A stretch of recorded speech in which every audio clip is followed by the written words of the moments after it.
Brostros. We are the Bro 4 Squad podcast, and we're here to review the season finale of Game of Thrones. Before we get started, we need to go around the throne room and meet the bros. As always, I'm Brian of House Banner, and defending the North is our legal counsel, Ronnie of House Cycly. Now, Cycly, how are you preparing yourself to go a year, maybe two, without seeing any more Game of Thrones?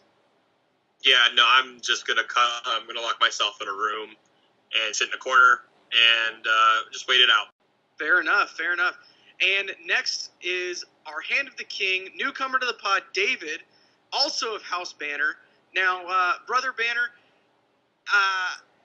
we all know that you got the brains as well as the brawn, because I didn't get any of that.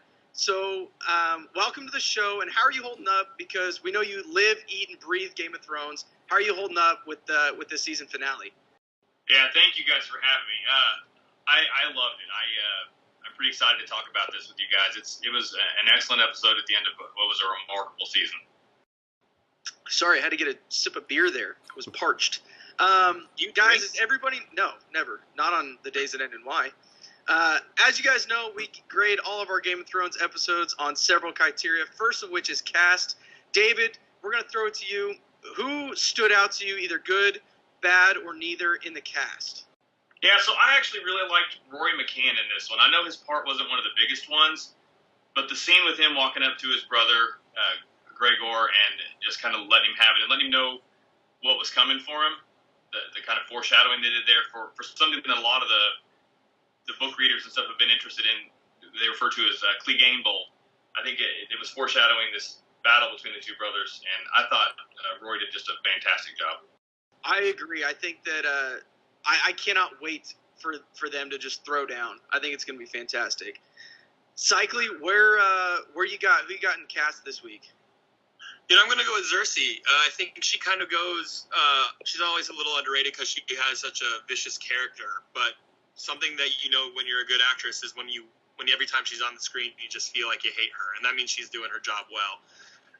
She's been incredible the whole time, and nobody really talks about it as much. And you know, she's, I don't know, like the whole time you're watching her, everyone seems to have some redeeming quality left in them, and we still haven't seen it in her at all. But the only time we've ever seen her have any redeeming quality was with her children, and we saw what she did to her own son. So, but her performance as a whole has just sold that villainy, and gotta get props to her this season.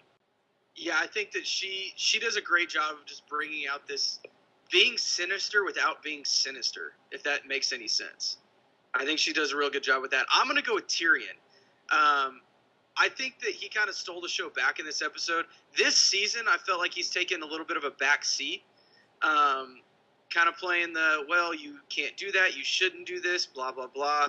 Whereas in the past, especially I believe it was season 5, he was just demanding everything and running the show.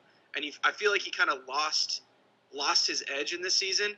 But this episode, we got the Tyrion back that we had before. Just walking in and saying, this is what's up, this is what we got to do, otherwise we're all going to die. And convincing all these people to do these things to get his way. So that was what I thought. I thought one of his best scenes was actually when he didn't say a word, just sitting there outside of the door when Dany and Jon were culminating their relationship. To me, he looked furious. I couldn't agree more. Well, it's going to be interesting. We can talk about this later, but the whole question is, you know, when he was in that room with Cersei, and then we didn't see the end of that, and then they come out and she tells them that she changed her mind. You know, did he make some sort of alliance with her? You know, we can talk about that in a little bit, but his performance, you know, the way he looked, like you just said, David, something fishy might be going on. For sure. So let's just keep on keeping this train going. David, what do you think of the story ending this season? We got a lot of questions answered, but we also have way more questions that still have yet to be answered. Yeah, definitely. I loved in this episode how they tied things back to two of the main storylines from the entire series, right? So two of the main things that you have are Robert's rebellion and then Jon Arryn's death, right? So in this episode, you got to see Littlefinger, who caused the death of Jon Arryn by plotting it, actually finally get justice for that and so many other things that he had done. And then you also got to have confirmed by some characters on the show, right? So now 2 characters know that Robert's rebellion was started over something that wasn't even true. That she had been stolen or kidnapped and raped, and instead it turns out that she was in love and married, and we have another Aegon. Yeah, I think I really liked how they had Bran and Samwell talking and basically collaborating each other's story, because Bran, he knows everything, but you still need something else to collaborate that and to make sure that that's correct. And I really like how and I know I've shit on Samwell for this entire season. Not a big fan of his character, and it hates me that in the last couple times we've seen him, I've actually liked him, and that they used his storyline and his knowledge to collaborate it. Cycly, where are you at with the story? What were your thoughts on it? So I love, like, David, what you were saying. I'll add on to that, the whole Baelish part. But I love that Bran is essentially watching Game of Thrones from season 1. And he's like, hey, I just watched that episode. You held a sword to my dad's throat and told him not to trust you. It's like, oh, shit. Baelish has no idea how to respond to that. So I love that story's conclusion. Finally some justice in Westeros. But, I'll be honest, I loved season 7. I loved the finale. I won't lie, though, I did feel like this season was probably the most predictable of seasons that we've had in Game of Thrones. And that's not sort of a bad thing. At the same time, we're coming to a conclusion. I think it's just logical at this point. The pacing was a little fast. That's what happens when you have 7 episodes instead of 10. But, overall with the story, even though it went kind of the direction everyone thought, it was phenomenally done.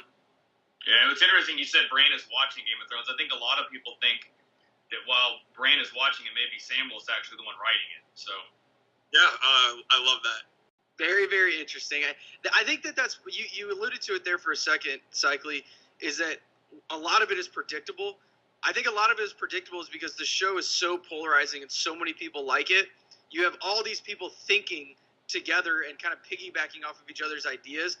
Naturally, somebody is going to get it right. And we talked about it on episode 30 coming out of the actual pod of clickbait. People are clicking on this stuff. Everybody's talking about it. I think Game of Thrones has fallen victim to that, especially in this season. One last thing on the story that I wanted to talk about, which I guess isn't really story. This would be more in best scene, which goes into our next topic. Best scene. I love the scene with Cersei and Tyrion when they're going back and forth. Tyrion's basically like, look, you have to take this alliance, otherwise we're all dead. And she's talking about family. He figures out that she's pregnant, and he basically says, look, you need to kill me if you're going to do it, because there's no point. We're all going to die anyway. And she doesn't pull the trigger. I thought that was fantastic. That was 2 big heavy hitter actors just doing what they do in a scene. It really stood out to me. It wasn't at the very beginning of the show, but it was towards the beginning of the show. Really set a powerful tone for the rest of the show and really season. David, what do you got for your best scene tonight? Yeah, so my favorite scene tonight was Sansa prosecuting the case against Littlefinger. I loved, well, first of all, I'm not a huge fan of Aidan Gillen in this show, but I thought the look of surprise on his face might have been his best acting thus far, even though it was only a fleeting moment there. But then watching Sansa go through and say, you killed my aunt, didn't you? You killed John Arryn, didn't you? You killed my father, didn't you? And just, he was in utter shock. I loved that scene, and he got what was coming to him finally. Cycly. Yeah, really before I pick up my scene, I wanted to comment on what you said, Banner, about the scene with Tyrion and Cersei. What I loved is you had a really parallel meeting with her and Tyrion, but then she had almost a similar meeting with her and Jaime, and I thought it was really well done, where they both basically said, you can kill me, and I just love how that was kind of just really done really well, where to the point of showing where Cersei is just so far removed from her. She keeps talking about family. She's not even with her own family anymore. It's going to be, jokes aside, I got to put my favorite scene at boat sex. Everyone's been wanting this for a while. You wanted some Dany on Jon action, and we finally got it. And we got some, man, Jon has a nice butt, not going to lie. But in all honesty, the funniest part about the scene is while they're getting intimate, Bran is narrating how they're related while they're showing that they're intimate. and it's just kind of it's done really well. But if you really think about it, it's kind of awkward. I can't wait for episode 1 of season 8 where if you watch Arrested Development, John's gonna have the Job "I made a huge mistake" look on his face after Bran tells him. I would also like to point out that a certain somebody, I don't know who, predicted this on our last show. It's really weird. I don't know. Just I seem to be right about these things. Going on best scene, which I just want to talk about this as not a best scene. The White Walker dragon breathing the fire. Was it visually very cool? Yes. Was it about 3 minutes too long? Of course it was. I don't think that we needed to see him melt the entire wall down. I think that we could have just shown the army, maybe made a screech and just kind of blow the fire in our face and then end it, or have it start to do the wall. I think that was – we knew what was going to happen. I think they kind of elongated that a little bit, flexing their muscles a little. I wasn't a big fan of that scene. And you guys have no thoughts on that. So let's move right on to theories leading up into the next season, season 8. Cycly, let's go with you first. What is a theory that you've either read or thought about on your own for the end of season 7 going into season 8? You know, guys, I'm officially throwing in the towel. I am Team White Walker.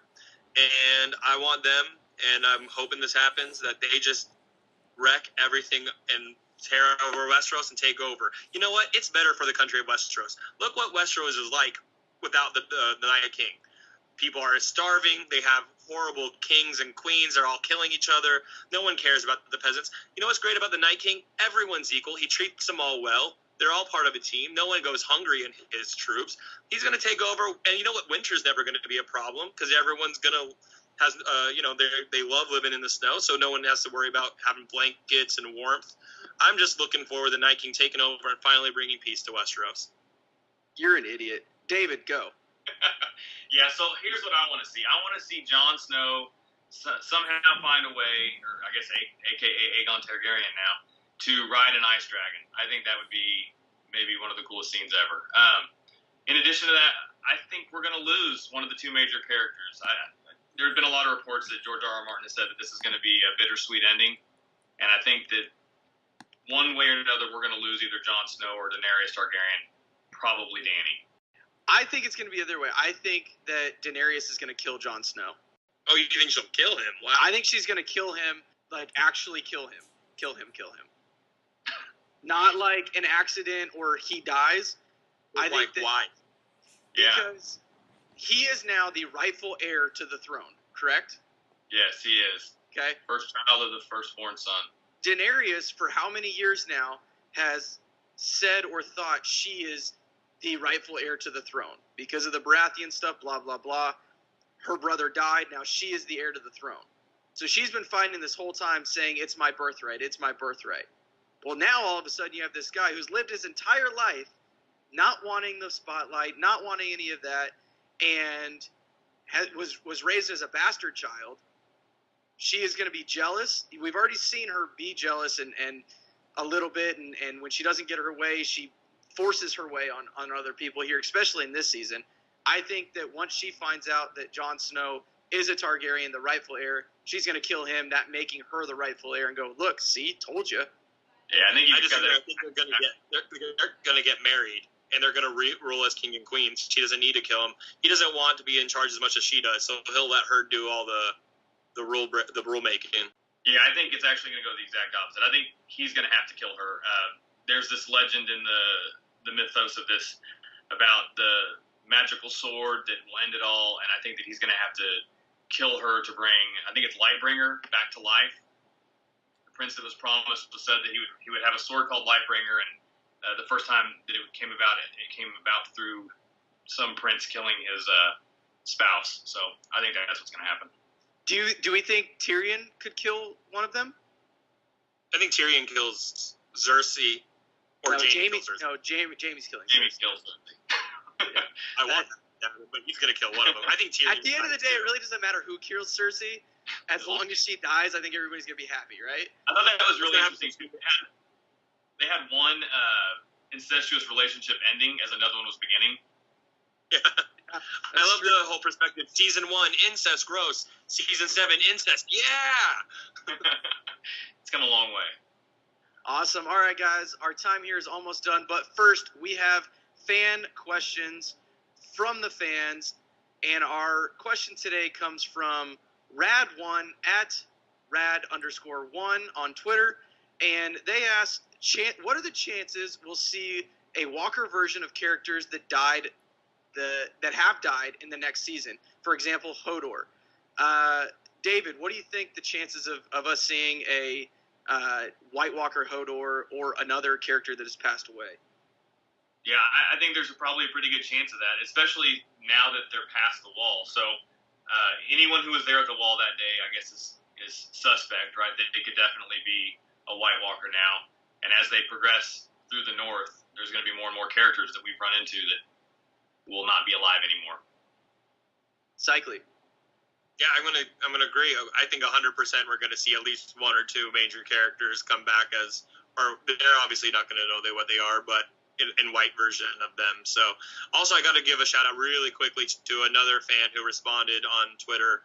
Nathan Moody last week called me out for being incorrect in my acting assessment, handing it to Danny. So I just want to quickly tell Nathan he was correct. I apologize, and so thank you at Nathan Moody. Really appreciate it. All right. Getting back to the question, I think that it's a possibility, but here's the question. If they are already dead before the wall fell, can they be turned into White Walkers?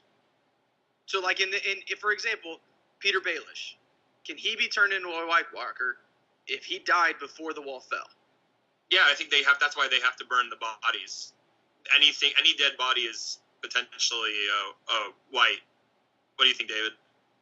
Yeah, well, that's interesting, because actually what happened, if you were beyond the wall, then you would become reanimated without even the Night King being around, if I remember right, in the early seasons. Correct. That wasn't the case on the other side of the wall. So I don't know, they talk about how there were spells bound in the wall and whatever. So I wonder if that's not the case, that you would had to have been on the other side of the wall for you to be reanimated, unless the Night King. So what I think will happen, though, is I think the Night King can reanimate people. I think we've seen that. And even Jamie said, or was it John? He said that's 1 million people in King's Landing. That's 1 million additional fighters for the Army of the Dead. Right. Yeah, I don't know, guys. Season 8's gonna be bonkers. That's all I got for you, guys. Any last thoughts on season 7 of Game of Thrones? Cycler, we'll go to you first. I just really wish we had 3 more episodes left. No, I agree. They could have spread this out a little bit. I almost feel like they went too fast. I think it was maybe one of the best seasons even with this, but they could have spread it out. Couldn't agree more with you guys. The more Game of Thrones we get, the better off this world is going to be. Everybody, we have been the Bro Force Squad podcast. Check us out on our website, broforsquad.com. Subscribe to us on YouTube and on iTunes. What did I just say? That wasn't right. YouTube and iTunes. Leave us a review, comment on everything. Follow us on Twitter at BroForceSquad. Give us a like on Facebook. Let us know what you guys think about episode 7, season 7 of Game of Thrones. Till next time, I'm Brian Banner for Ronnie Cycli and David Banner. We'll catch you guys.